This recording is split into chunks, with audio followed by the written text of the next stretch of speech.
इस कलर में, हाँ वो मैंने वाइट करूँगा। डिस्कॉर्ड से हम कनेक्ट हैं और स्पूल बना लेते हैं हम। स्पूल डी, आज के डेट है भाई, लेक्चर 2 है पीएल स्कूल का, 13 डेट और 13 अक्टूबर, ठीक है।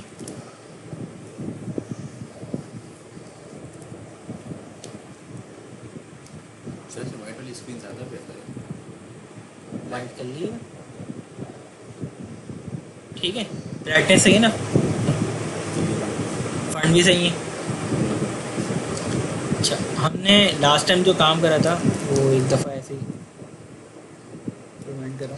DBMS begin, DBMS underscore output dot put underscore line, और जनाब इसमें आपने प्रिंट करवा दिया पाकिस्तान, ठीक है।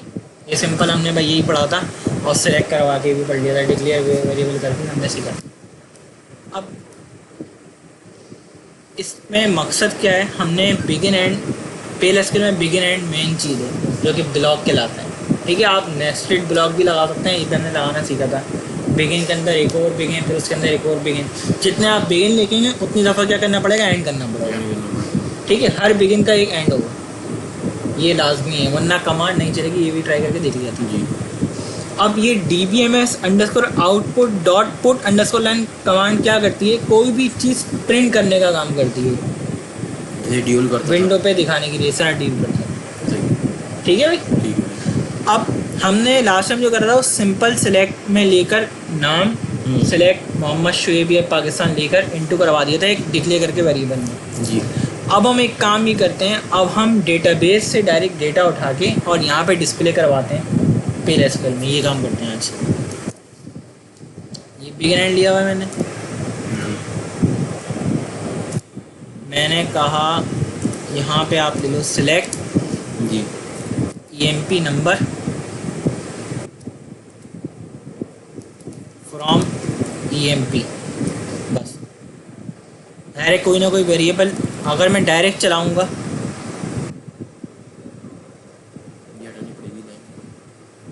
बिल्कुल, मैं इस तरह चलाऊँगा तो एरर देगा।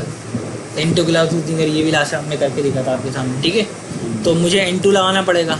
अब N2 लगाना है तो मुझे कोई ना कोई वेरिएबल डिक्लेयर करना पड़ेगा। मैंने कहा अच्छा वेरिएबल आप किसी भी नाम से ले सकते हो, मर्ज़ी आपकी, ठीक है। लेकिन मेरी प्रैक्टिस ये, जो भी मैं वेरिएबल डिक्लेयर करता हूँ मैं शुरू में V लगा देता हूँ ताकि पता लग जाए हमने ये वेरिएबल डिक्लेयर करा हुआ है, एक वेरिएबल लिया हुआ है। अब जिस नाम से लेना है वो मैं नाम भी ऐसा रखता हूँ जो कि मीनिंगफुल हो, ताकि कल को किसी को भी समझने में आसानी हो, कल को आपको भी समझने में आसानी हो। अगर आपको ऐसा वेरिएबल ले लेंगे जो नहीं समझ में आएगा तो आप फिर ढूंढते रहेंगे ये पता नहीं क्यों लिया था मैंने। तो अब मुझे EMP नंबर रखवाना है तो मैं ऐसा ही कॉलम का नाम लूँ जो कि आसानी रहे, तो मैं V ले लिया और अंडरस्कोर EMP नंबर, ठीक है। अब मुझे इसकी कुछ ना कुछ डेटा टाइप डिफाइन करनी पड़ेगी कि भाई इसमें नंबर आना है, इस वेरिएबल में नंबर वैल्यू आनी है, कैरेक्टर आनी है, डेट आना है क्या। तो मैंने कहा भाई नंबर वैल्यू आनी है, इसमें कितने डिजिट तक आनी है, मैंने कहा 4 तक बहुत है भाई टर्मिनेशन, ठीक है। जैसे हम टेबल क्रिएट करते हुए बता देते हैं उसको, वही बिल्कुल वही है ये, बस ये टेम्प्रेरी तौर पे हो रहा है, ये परमानेंट डेटाबेस में सेव नहीं हो रहा। अब मैं यहाँ पर आऊँगा और N2 कर दूँगा V अंडरस्कोर EMP नंबर, ठीक है भाई। ठीक है सर। ये भी अच्छा, दूसरा एरर आ गया, लाइन 4 पे आ रहा है, लाइन 4 ये रही, सिलेक्ट करवाया हुआ है, ठीक है। और सिलेक्ट N2 भी करा हुआ है, सब कुछ करा हुआ है, लेकिन एरर है। क्या एरर है ये पढ़ना बहुत ज़रूरी है। और ऑरिकल का एरर है aura 01422 exact fetch return more than requested number of raw. EMP की टेबल में कितने रिकॉर्ड होते हैं, या आपको याद हो गया होगा, रिकॉर्ड है ना, ठीक है भाई। जी सर। देखो मैंने आपको ये जब PSQ स्टार्ट करा था तो स्टार्ट में ही काफ़ी देर मैंने वर्बली लेक्चर समझाया था कि जो काम आप डायरेक्ट SQL पे, मतलब SQL पे कमांड लिखते थे वो SQL बफर ऑटोमेटिक सब काम कर देता था। PL SQL में वो हर काम आपने खुद करना पड़ेगा, जी सही। शुरू में मैंने यही कहा था आपको, जी आपने बताया। वेरिएबल भी लेना पड़ेगा रखने के लिए, डिस्प्ले करवाने के लिए DBMS भी करना पड़ेगा, सब काम खुद करना पड़ेगा। अब वहाँ पर आप 1000 रो चलाते थे, 1000 रो आ जाती थी। जी। यहाँ पे एट अ टाइम एक रो आएगी अगर आपने डायरेक्ट इस तरह चलाना होगा। अगर मल्टीपल रो चाहिए आपको यहाँ पर, तो आपको इसमें कर्सर और लूप यूज़ करना पड़ेगा। क्या करना पड़ेगा? कर्सर और ये हम 5 से 6 चैप्टर में पढ़ेंगे, अभी है ही नहीं, अभी काफ़ी दूर है ये। अभी हम नॉर्मली एक ही रॉ प्रिंट कर सकते हैं यहाँ पे विदाउट कर्सर और लूप। क्लियर है बात? सही। अब वो किस तरह करेंगे? अब ये जो एरर आ रहा है ये आ रहा है, कह रहे हैं कि ये जो टेबल से रॉ आ रही है कितनी, एक से ज़्यादा, select EMP number into from EMP, more than request है ना? नंबर ऑफ रोज। हाँ बिल्कुल। अब इस वेरिएबल में ही कह रहे हैं ये वेरिएबल एक ही वैल्यू होल्ड कर सकता है और आ ज़्यादा रही है, जी। ये मतलब है इसका कहने का, more than requested number of raw. अभी हम इधर अब यहाँ पे हमें वेयर क्लॉज देनी पड़ेगी और उसमें एम्प्लॉय नंबर डिफाइन करना पड़ेगा कि ये वाला एम्प्लॉय नंबर लेकर आओ बस। सिर्फ एक ही लेकर आए। सही? ये अगर पता ही ना हो फिर नहीं, यहाँ पे तो इसी तरह देखो, ये हम अभी सीख रहे हैं ना, तो ऐसा तो पॉसिबल नहीं है कि नहीं पता हो। जब आप वर्किंग करते रहते हो तो ऐसे कैसे नहीं पता होगा? मेरे को तो अभी तक एक एम्प्लॉय का कोड तो आपको अभी टाइम कितना हुआ है आपका टोटल? 1 महीना ज़्यादा हो। जब आपको 5 साल वर्किंग करते हो जाएंगे तो आपको याद होगा नहीं? एम्प्लॉय कोड एक ही थोड़ी रहेगा। एक ही नहीं रहेगा ना, देखो एक नहीं रहेगा। देखो ये जिसका आप सॉफ्टवेयर अपने लिए तो नहीं बना रहे ना, एक बार आप किसके लिए बना रहे हो? दूसरे के लिए, यूज़र HR वर्किंग करेगा। तो जो जिस काम के लिए वर्किंग करते हैं, आप याद रखोगे अपना कोड, आपको अपना कोड याद रहेगा, आपको वाकई में एम्प्लॉय नंबर थोड़ी याद रहेगा। आप तो ये काम उसके लिए करके दे रहे हो ना, सर्च कौन करेगा इसके लिहाज से? डेवलपर ना, वो कस्टमर ना, तो उसको तो याद होगा ना, क्यों याद नहीं होगा? आपका तो काम भी नहीं है। मैं एडिट करता हूँ, यहाँ पे मैं लगाता हूँ where clause, where EMP number equal 73369। ठीक है, ये किंग का है आई थिंक। नहीं ये नहीं है ये नहीं कि चलो जो भी है हम देख लेते हैं। 739 प्रिंट हो गया लेकिन आया कुछ नहीं, क्योंकि मैंने क्यों नहीं आया, डिस्प्ले क्यों नहीं हुआ? क्योंकि भाई DBMS नहीं लगाई। DBMS लगाऊंगा तो आएगा ना। ठीक है भाई, DBMS underscore out put underscore line और EMP नंबर, बस। तो हमने लाइन हटाई थी, उसके अंदर पाकिस्तान की जगह ये था। ठीक है, आ गया। तो 7369 आया है वो। हाँ तो वही आएगा ना, हमने एम्प्लॉय नंबर ही तो लिए, हमने कौन सा नेम लिया? अच्छा EMP नेम हमारी मर्जी, अब जो चाहे लें। ठीक है। तो हमें तो आ पता गया था, फिर डेटाबेस, हमने लिया। पता था ना, तो वर्किंग करनी है ना अंदर में, काम किस तरह सीखेंगे। अब रिक्वायरमेंट आ गई, नेम भी चाहिए, नेम भी चाहिए एक दफ़ा तो कॉमा करके नेम ई नेम ले लिया हमने, एरर आ गया। कह रहा है सिलेक्ट में तो 2 कॉलम लिए मैं, लेकिन इनटू में एक लिया हुआ है। तो इनटू में लेना पड़ेगा, तो मुझे यहाँ भी डिफाइन करना पड़ेगा वेरिएबल, डिफाइन कर और उसकी टाइप वही रखनी पड़ेगी जो इसकी है। मैंने कहा 30 रख दो, ठीक है, कॉमा, ठीक है भाई। ठीक है सर। एरर तो नहीं आया लेकिन डिस्प्ले भी नहीं हुआ। DBMS DBMS लगा हुआ है, सिर्फ कोड आ रहा है। सर तो नाम भी दोबारा लगाना पड़ेगा। क्या करें, सोचे ना क्या सर करना, बिंग लगाना पड़ेगा ना। क्या लगाना पड़ेगा? बिंग क्या बिगिन बिगिन बिगिन बिगिन भी लगा हुआ है, सब लगा हुआ है। DBMS अंडरस्कोर आउटपुट में जहाँ प्रिंट करवाया वहाँ पे कौन सा ई नेम देंगे ना। ई नेम देना पड़ेगा ना, यहाँ पे EMP नंबर दिया हुआ है, ये देना पड़ेगा V बिल्कुल। underscore। अब मैं चाहता हूँ ये भी आए और एक और भी आए, ई नेम भी आए, दोनों आए, तो ऐसा भी करना पड़ेगा। तो हम क्या करते हैं, कॉन्केट पढ़ा है ना हमने, याद है कॉन्केट? कॉन्केट लगा दो बस यहाँ पे, concat single quote space single quote concat V ई नेम।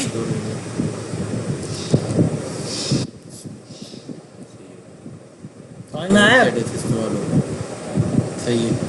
इस तरह अब आप सारे कॉलम ले सकते हो भाई, ये समझ में आ गया अब आपको। हमने 2 कॉलम लेके बता दिया, अब आप इस तरह सारे ले सकते हैं। आपको 8 के 8 कॉलम टेबल के 50 कॉलम और सब इस तरह दोगे।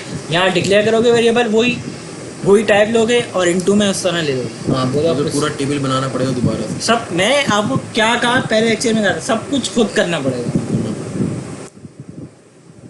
प्रोग्रामिंग है ना ये, सही। वहाँ तो सब बना बनाया मिल गया था ना, यहाँ खुद करना पड़ेगा। हाँ, जैसे इसमें सर वहाँ सब पे जो कुछ हमें टेबल था सिलेक्ट सेलेक्ट फ्रॉम पीजीएमपी, वो टेबल हमें यहाँ पे खुद बनाना। हमने खा पहले लिया, मतलब बना मत है, मतलब उसको देखने के लिए जो जो वहाँ पे direct select stack from EMP से हो जाता था, वो सिलेक्ट स्टैक फ्रॉम ईएमपी करने के लिए सारा काम करना पड़ेगा। सही सर, तो ये कहाँ के एडवांस हो, इसमें तो ज़्यादा मेहनत है। जब ही तो ज़्यादा भी मिलते हैं, जितनी ज़्यादा मेहनत होगी इतने ज़्यादा। सर जब ये सीधा काम स्केल देखो जो जॉब आती है ना, आप हर टाइप, कुछ लोग होते हैं जो सिर्फ भाई एसक्यूएल पे काम करता हूँ, कुछ सिर्फ पीएलएसक्यूएल पे फील्ड है। देखो वो एसक्यूएल डेटाबेस डेवलपमेंट के लिए, उसमें प्रोग्रामिंग नहीं है, ये प्रोग्रामिंग है। उस डेटा को किस तरह यूज़ करके क्या लॉजिक लगा के आपने प्रोग्राम बना के देना है। जब आप कोई सॉफ्टवेयर बनाते हो उसमें कंडीशनें आती हैं ना, तो वो कंडीशनें पीएलएसक्यूएल में लगती हैं। प्रोग्रामिंग एसक्यूएल में पढ़ी हमने कहीं कंडीशन, तो फिर लगेगी कैसे?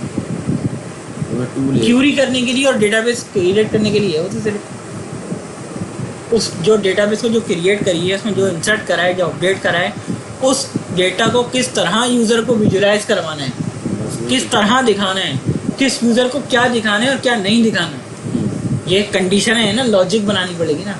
वो लॉजिक पीएलएसक्यूएल में बनेगी। इफ़ यूज़र इबाद हो तो उसको ये दिखे, यूज़र इबाद हो तो ये दिखे, ये सब कंडीशन है ना। वो कंडीशन है प्रोग्रामिंग वही ना, तो वो इसमें लगेगी। ठीक है भाई, ये दो चीज़ें आ गई। अब आप जॉब एमजीआर सब इस तरह करके यहाँ वेरिएबल डिक्लेयर करोगे और ये काम आपका डिक्लेयर करनी पड़ेगी। और सही है, इधर उधर लेना पड़ेगा, सिलेक्ट में लेना पड़ेगा, फिर इनटू में भी कॉमा करके लेना पड़ेगा, और फिर यहाँ भी कॉन्क्रीट करके लेना पड़ेगा। ठीक है भाई, ये समझ गए आप? ठीक है, ईडी करते हैं अगला काम।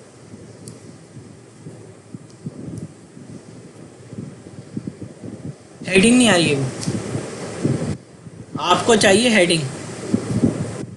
एक और डीबीएमएस कॉपी करो, ये हम कर चुके हैं, लास्ट लेक्चर में ही करा था।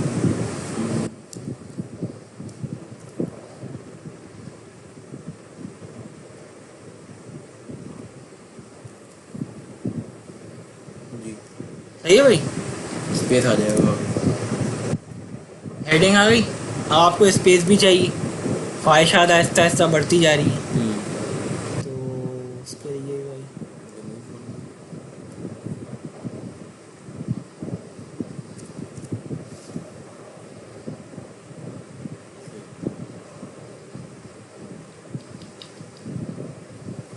ठीक है। ये डीबीएमएस कोई भी चीज़ प्रिंट करवाने का काम करता है। चाहे आप डायरेक्ट कोई वेरिएबल स्टैटिक प्रिंट करवाएं, स्टैटिक से अच्छा स्टैटिक और डायनेमिक, ये इन दोनों का मतलब क्या है? स्टैटिक मतलब आप value direct hard code put कर दें, और डायनेमिक मतलब डेटाबेस से फैच हो गया, ये डेटाबेस से फैच हो गया है डेटा। ये जो है सही है ना, ये जो डेटा आ रहा है, ये नेम, ये डिक्लेयर किया है, डिक्लेयर करा, सेलेक्ट लगाई, डेटाबेस से फ्रॉम कहाँ से आ रहा है? एम्प्लॉय से आ रहा है, ये डेटा टेबल से आ रहा है। सही। आप यहाँ पे डायरेक्ट ये जो इसमें वेरिएबल में आ रहा है ना, इस डायरेक्ट वेरिएबल में यहाँ पे असाइन भी करवा सकते थे वैल्यू, आप डेटाबेस से नहीं लें। सही, ये समझ में आ गया? अब आप चाहते हैं सिलेक्ट में नहीं हो, डायरेक्ट हो जाए सब कुछ जो आप यहाँ पे कर रहे हैं, तो आप यहाँ पे सिलेक्ट हटाएं। ठीक है, अब जो हम काम पढ़ रहे हैं वो वेरिएबल इनिशियलाइज करवाने का पढ़ रहे हैं। क्या कर रहे हैं? Variable initialise. इनिशियलाइज का मतलब क्या होता है? वैल्यू उसमें इनपुट कर देना स्टैटिक खुद से। मैंने कहा एम्प्लॉय नंबर में मुझे क्या नज़र आना चाहिए? अच्छा, इसका तरीका भी आप सीख रहे हैं, ये तरीका होता है। मैंने कहा 7369, एम्प्लॉय नंबर में क्या आ जाना चाहिए? 73। उसके लिए आपको सब चीज़ें याद हो। हाँ, ये तो ऐसा ही है। हमने उधर सिर्फ कोड दिया था और ऑटोमेटिक नाम भी दे दिया था। इधर हमने हमारे को नाम भी डालना पड़ेगा। नाम भी डालना पड़ेगा, बिल्कुल। इसमें थे इसका नाम, और हमने अगर नाम डाल दिया तो एरर आ जो जाएगा। भी नहीं, एरर नहीं आएगा, जो भी नाम देंगे वही आ जाएगा। अच्छा, तो फिर अगर हम अपना कोड बना के डालते हैं, तो ये तो स्टैटिक है ना, इसमें क्या है? हम डेटाबेस से कुछ ले ही नहीं रहे हैं। नहीं ले, कुछ भी नहीं ले रहे हो, फिर हम डायरेक्ट करा सकते हैं। ये रिक्वायरमेंट है, प्रैक्टिस। आपको चीज़ नए से नए तरीके से सीखनी चाहिए ना। जी, ये दो तरीके से हो सकती है। एक तो इधर हमने कर दिया, आप यहाँ पे कुछ भी नाम दे सकते वेरिएबल हैं। डिक्लेयर कर दिया आपने कहा किंग है, किंग आ जाएगा। सर। जैसे हमने इधर किया ये स्टैटिक हमने किया, हाँ। और इधर हम एक जगह पे ले लें 7369। डायरेक्ट यहाँ दे सकते हैं, बिल्कुल दे सकते हैं, बिल्कुल दे सकते हैं भाई, बिल्कुल दे सकते हैं। यहाँ पे ले रहे हैं आप 7369।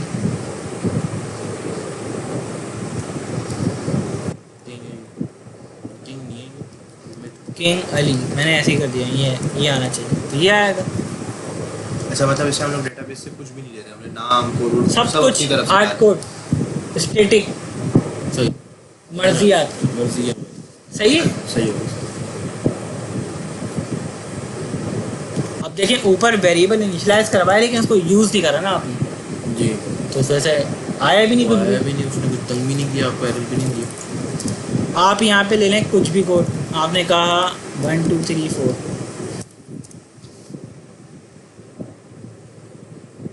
नहीं आया तो आगे नई बात। आगे से तो सर, ये तो आसान है ना बिल्कुल। मतलब ये डायरेक्ट हमारे को जैसे हम ड्यूल से लेते थे वैसे इसमें से देखो अब्दुल्ला, Direct ले। ये आप सही कह रहे हो, ये आसान है, लेकिन जब रिक्वायरमेंट आती है ना, तो यही काम बहुत मुश्किल लगता है कि ये काम किस तरीके से होगा।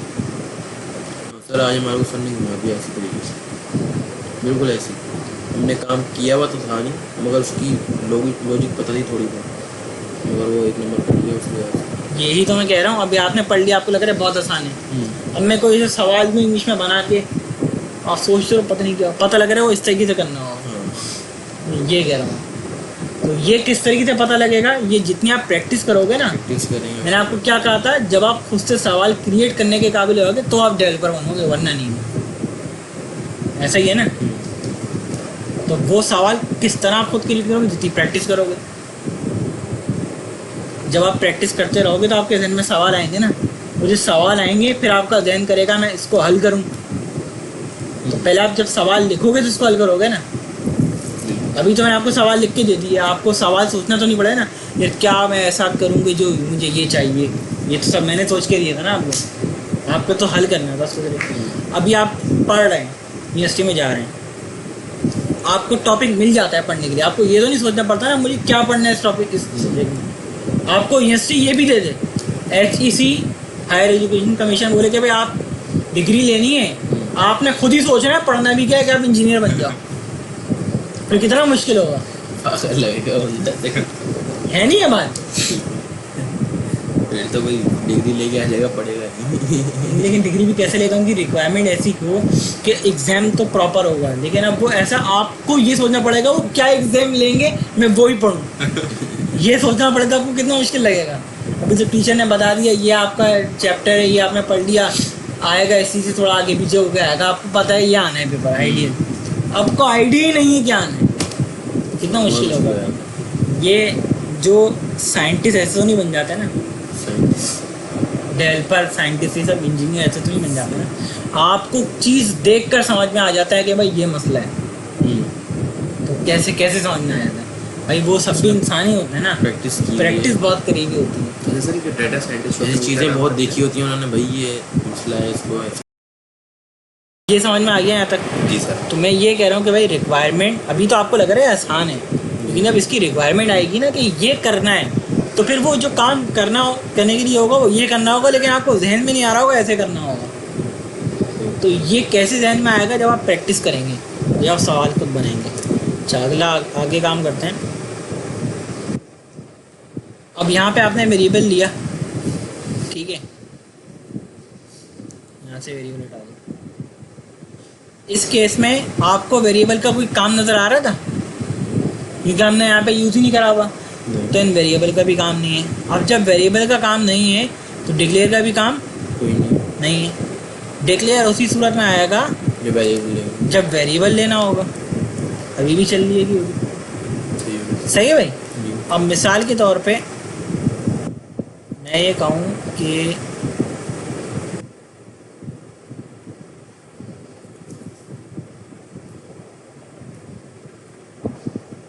सिंपल ले लेता हूँ, सिलेक्ट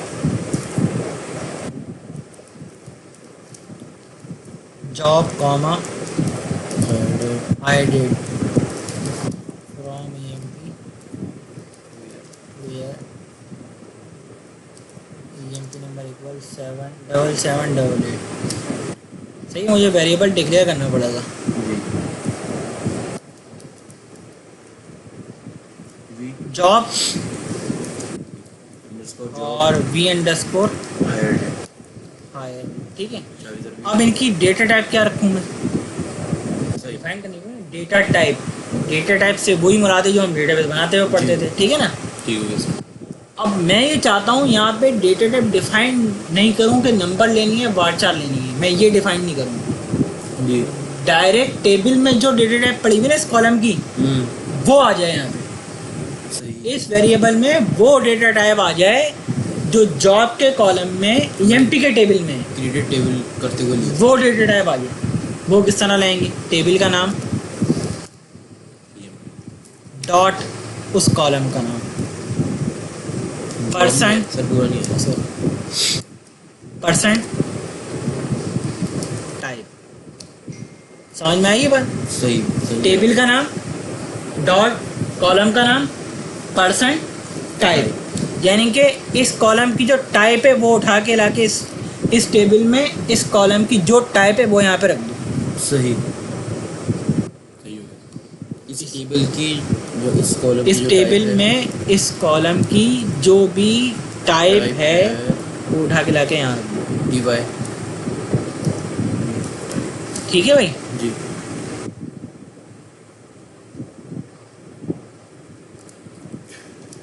वी जॉब कॉमा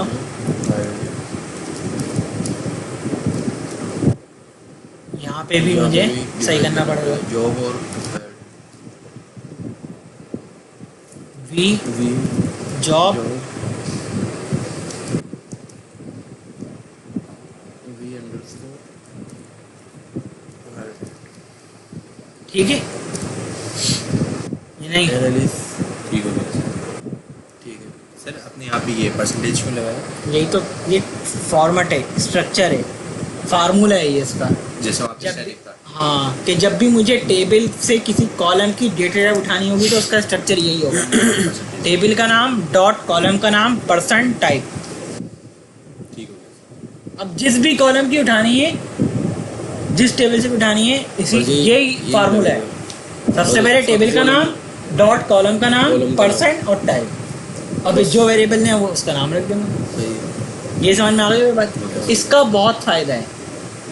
अच्छा प्रोग्रामर वही समझा जाता है कि जो कि डायनेमिक काम करे। अगर आप यहाँ पे नंबर ले रहे हो 4, वार्षा ले रहे हो 10, कल को टेबल में उस कॉलम की डेटा टाइप बढ़ गई, 20 से वार्षा 50 हो गई, और यहाँ पे आपने कोड बना के रखा हुआ है 20 पे, और कल को जॉब में कोई डेजिनेशन ऐसी आ गई जो कि 20 कैरेक्टर से ज़्यादा है, तो ये आपका प्रोग्राम नहीं चलेगा। क्यों? क्योंकि आपने यहाँ पे क्या ली हुई होगी 20, और अगर ये फार्मूला लगाया होगा तो ये हमेशा डायरेक्ट वहाँ से लेकर आएगा। अब चाहे वहाँ पे 20 हो या 50 हो। समझ में आई बात? जी सही हो और उस टाइम में आप ये वहीं से लेकर ऐसे आएगा। लेके आए ये समझ में आ गई बात?